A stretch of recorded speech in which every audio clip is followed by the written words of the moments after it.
Thank you so much. So let me ask, first of all, how many people, I can barely see, but how many actually work for Endemol? Wow, okay. Let me do the other way. How many don't? Yay! I'm so happy to see, I'm happy to see all of you. It's really awesome to follow Jacob because he did a wonderful job talking about the platforms that people use to tell their stories. And my work has always been about helping people tell their stories. We get to the platforms down the line, but my first priority is always helping people find their voice, discover what their story actually is, and all that goes into that process. So when I heard that the theme for this weekend or these couple of days was storytelling, I got really excited. I said, okay, this I can do. Story is a huge part of my work. I make media. I work with Upworthy.com to help find great media and make it go viral, which I can talk about later. And then I'm a speaker. I travel. I help train other people to do the same thing. So story is a huge part of my work. And that's what I planned on talking about initially. But then a little birdie told me, maybe you should talk about something a little deeper. And I was like, well, what do you mean, something a little deeper? And I recognized that over the past 2 years, while story had always been an important part of my work, it wasn't until 2 years ago that I recognized how important story has been to my life and how important an integral story is in living a life that is fulfilling, both personally and professionally. So that's what we're going to talk about today. And so for those of you who are like, actually, I came here for digital media strategy, I promise you every single tip, every single insight that I'm going to give, and I'm going to give it in the context of life, but I can tell you that it also absolutely applies to creating great media content and to telling stories in compelling ways in a digital age, okay? So I promise, just think about it in both ways. So let's start at the beginning for me. Story as an important part of my life. Everything I learned as a child, I was born in Washington, D.C. Yay, D.C. native. I was born in Washington, D.C., and pretty much every single thing I learned through story. And not just any stories. I learned through Bible stories. Every single lesson that there was to learn in my life, my parents could find a scripture for it, I promise you. And they could find a Bible story to illustrate it.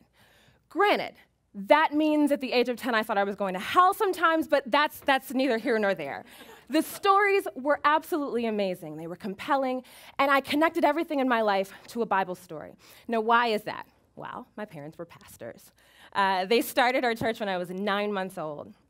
And their life and their leadership and their service in our community really was the beginning chapter of my own personal story. I watched them lead, I watched them serve, I watched them give and give and give every single day, and I knew in my mind that in some way in my life I wanted to do something similar. I didn't want to preach, but I wanted to do something like give back and serve and help the community. And then when I was 16, my father suddenly passed away. He had a heart attack in the pulpit. And it shook my entire world. And it's very clear for me that that was a launching point for my story. It helped me crystallize, among other things, what I wanted to do in the world. I knew that not only did I want to serve like he did, but that I wanted to help kind of figure out what the structures were outside of our community that impacted his service, so that other change makers wouldn't have to work so hard. They wouldn't have to work themselves into an early grave because I figured out that there were bigger systems at play. When I graduated college, I said, I don't know what I'm going to do with an African American Studies and Public Policy degree, but I work in Washington, I live in Washington, so I'll figure out something. And I did. I started working in politics, in civil and human rights, and gradually started falling into various aspects of that work that I loved, or that other people told me I was good at doing. So I would go to work every day and hear that there was an awesome campaign. And someone would say, well, you're the only young person that works here, because at the time I was fresh out of college, and you're the only person of color, and you're the only young female person of color. Why don't we get you to go talk to these people, because you also talk really well? And they're like, okay, cool. So I would travel the country, and I would talk to young people, and I would talk to young people of color, and I would talk to young women about policy, and then I would go back to Capitol Hill, and I would kind of be a liaison between these very different worlds. And that was kind of a unique lane I'd carved for myself in DC politics and Washington politics. There'd be all this happening in federal policy, and my job was to go talk to people and allow people to talk to government. And it was exciting. It was fast-paced. I got to sit in meetings with the President of the United States. I got to stand next to the Speaker of the House when legislation was introduced. I traveled the world. I sat with CEOs. And then someone would say, well, you speak really, really well.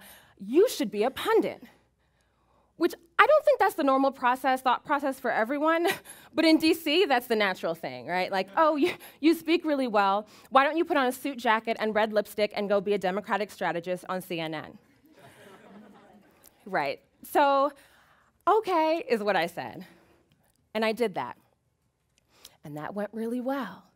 And then the next thing you know, I am the young person of color, the young woman who's a Democratic strategist on CNN and on HBO's Real Time with Bill Maher and on BET and MTV. And this resume was growing, and it was amazing and exciting. But keep in mind that every step I took and every decision I made and every opportunity I grabbed was because somebody else told me that's what they thought I should be doing. You're good at this, do this. Okay. This is a terrific opportunity. Take it. Okay. And so at 28, I woke up and I had all these awards, because that's what they do in DC. They don't pay you anymore. They just give you a lot of titles and awards. I have so many pictures and plaques. I can't pawn them to save my life. But I woke up at 28 with a great resume and a career that I could argue had actually helped people, right? It did in some way fulfill that initial goal I made for myself, that I wanted to give back, I wanted to change the world. Absolutely. I could say it was doing that. But I felt unfulfilled. And I wasn't one of those people, let me be clear. There were a lot of people in my life who said, I feel unfulfilled, I'm gonna quit my job and travel the world. And I used to look at them like they were crazy, right? Like, that's wonderful if you were able to do that, but I always wondered, well, who's paying your rent while you're in Italy? I don't understand. So it wasn't ever in my mindset to quit my job and say, I'm finished with all of this, I'm unsatisfied. But that's actually what happened, because one day I got so frustrated. I'd actually made a misstep in my career. It was really the first bad professional experience I'd had, the first bad work experience. I'd taken a job that I probably should not have taken. Why? Because other people told me it was a great opportunity for me. And everything about it was bad. I wasn't respected. The work wasn't authentic to me. I was miserable. And in the process of trying to figure out what I was going to do next after that job, I recognized that there was nothing else in that space and in that world that I wanted to do, because it's not what I wanted to be doing. So I stopped. I stepped off that ladder. I pulled off of that fast track. And people said, well, you must be starting a consulting firm, right? I lied. I was like, yeah, I'm consulting. And I did some consulting work now and then, because remember, I have to pay my rent. But really what I did was take 2 years to figure out, what was the problem? How did I get there? How did I get to the point where I was completely unfulfilled and didn't actually see myself in any of my work? And the answer came to me that it was all about story. See, I had walked out the story that other people had written for me. I had believed everyone else's story about me, well-meaning people. And they'd written a story that sounded great, and it was great for someone else. But I was just walking it out unfulfilled. And so I took some time in plotting out my next career move and in figuring out who I was and how I could bring the spiritual side of who I am and the cultural side and the communication side of who I am to my work. And I learned some lessons about story. That yes, they apply to making digital content. Yes, they apply to media. But by God, they applied to my life in such a real way. And those are the lessons that I want to share with you in my remaining time. So number one, the first thing that I learned about story is that in order for a story to help you meet your goals and to fulfill you at the same time, it must be authentic. Now that sounds simple, right? Everyone says it, right? You can say it in a number of different ways. Be real, be you, do you, boo. I mean, we hear it all the time. Authenticity. It's supposed to be natural, right? And yet we exist in a world and in a society and a media landscape that is literally pushing you to be as inauthentic as possible at every single turn, right? Don't be as wild and crazy as you are. Don't be, I'm gonna say it, don't be as black as you are. Don't act so much like a woman, okay? And those are just some of the big ones, and yes, I heard those things. People actually said those words to me at different points in my career. But even if no one is saying things that dramatic to you, society is influencing us every day to be like someone else, right? How can you be successful? Read a book about that successful person and do what they did. That's our pattern, right? How can we do something really, really well? Look at the last person who did something really, really well and do exactly what they did. And there's something to be said from learning. There's something to be said for taking advice and gleaning wisdom from other people's experiences, but there's also something to be said for not being able to be who you are in your life and in your work. And my favorite definition of authenticity, of authentic, is of undisputed origin. Think about that. Authentic means of undisputed origin. There is no question where that thing came from. There is no question that this work, this practice, this behavior, this lifestyle, this content, whatever it is, there is no question that that came from inside who I am. It can't be disputed. That's what authentic means. A joke is when I used to try on clothes and I would try things, because I have a particular style, which is not edgy. It's not Washington either, though. Like, I hate suit jackets. But I would try things on and try to see if I fit into something. And before I would go on television, my boss would always say, you need to wear something that's a little bit more professional, because at the time I was really young, and they said, you need to look older. So they'd put me in red lipstick, which, we won't even talk about that. And I would try on suits. And the question I would always ask myself, or ask someone else around me, ask a friend, ask my husband, was, is this me? And if you have to ask that question, usually it's not. That's a good tip. A good tip is if you have to ask, is it me? It's usually not you. So the number one thing I learned about story is it has to come from who you really are. It has to be your own story, whatever that may be. But here's the big aha. Number two was the one that blew me away, because it challenged everything I thought about story. I learned that story can be proactive. Okay, what does that mean?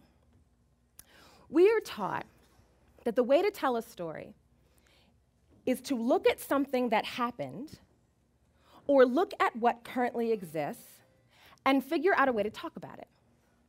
So this thing happened over there, and now my job is to look back at it and tell it in a compelling way.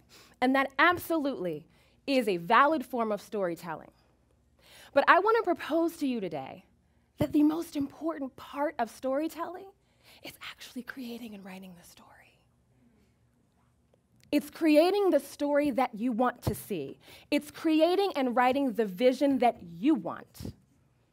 See, remember, every step of my career, I was listening to someone else tell the story, and the reason that was able to happen is because I hadn't written my own. I'd not said what I want for myself in this life. I hadn't said, what do I want them to say about my work when I'm gone? Yes, I want it to make an impact, but what else? When people look back at Erica and Erica's work, what will they see? And in fact, that's how I got myself in that last really uncomfortable work position, because they were looking back at the work that I had done and the people I had done it with, and they assumed that they would get something as a result of that. And then I got that, I'm like, that's not me. Those aren't my values. But they looked at my work and they said, well, I thought that's what you do, right? That's what these organizations do, and that's what people on Capitol Hill do, and that's what pundits do. And I'm like, but that's not me. Well, how would they know? because I hadn't created or written or planned or had the foresight or the insight or taken the time to figure out the story I wanted for my life, regardless of what people thought it should be, regardless of my age, my gender, my race, my talent, my economic background, anything. And each and every one of you has that power. It sounds cheesy. I feel very like Oprah Super Soul Sunday right now, but it's so true. It's so true.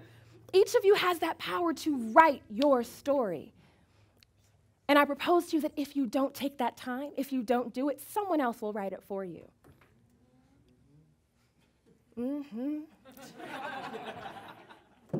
So we know story has to be authentic. We know that it can be, and it's probably beneficial for you if it's proactive. But then it has to be clear. Now, this one is really hard. It's hard to deal with. It's hard to think through, because I knew at 16 that I wanted to change the world. So in my mind, that was my story. And I work with people every day who are like, I know what I want my story to be. I want to change the world. That's lovely. No, it really is, because I said it for 25 years. I love it. It is the best slogan and t-shirt and bumper sticker ever. It sounds good at the end of everything. You can change the world with a cell phone. You can change the world with a brand new carpet. You can change the world doing absolutely anything, and that's awesome. But in order to actually give your life some guidance, in order to give your work some guidance and some substance, you're going to have to stop and think, what does that mean to me? How do I want the world changed? And more importantly, what's my story? And how am I going to get there in changing the world in that way? Just like with anything else, when you talk about a business concept, when I started consulting, one of the first things people asked me was, wait, right, I know what you can do and I know you're talented, but no, seriously, what is the service you want to provide? No, and what will they pay you for? I mean, you have to get nitty-gritty. Why do we approach business like that but not our own lives? Now, I'm not talking about certainty. Right? I'm very well aware of how little is in our control. And I'm not talking about planning, I want this to happen next year and this to happen next year, but I'm talking about understanding and having a vision for the story that you want told. And putting some decorations on it. Getting some furniture in that big empty vague house you have right now called Change the World.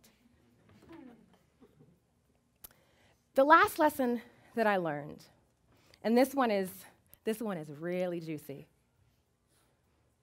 is that your story, once you've written it out, once you've figured it out, once you've decided it's going to be authentic, once you've clarified it, you have to live it. And that's so much easier said than done. Maya Angelou has a quote, and I'm going to paraphrase, I hope I get it right, but it was something to the effect, it was from I Know Why the Caged Bird Sings, and she said, there is no greater agony than having an untold story inside of you. You have to be bold enough and brave enough and free enough to then start to take the steps, to start to walk it out for your life, for your work, for your brand, for your company. Once you come up with that thing that is authentically you, it may look like nothing else out there. It may not look like what you thought it was going to look like.